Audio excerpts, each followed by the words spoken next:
Hi, this is Lindsay with Element Designs, and today we're going to learn how to calculate an overlay and a reveal.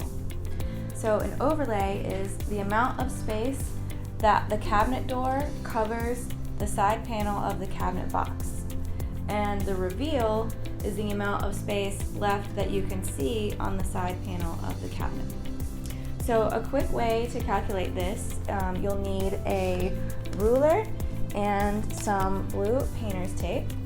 So if you take a piece of tape and just put it on the cabinet box where you can see it with the door closed and stick it there, that is marking your reveal. So now we're going to take off the cabinet door and measure our overlay and our reveal. So now that we've removed the door, we can measure the side of the cabinet to find out our overlay and our reveal.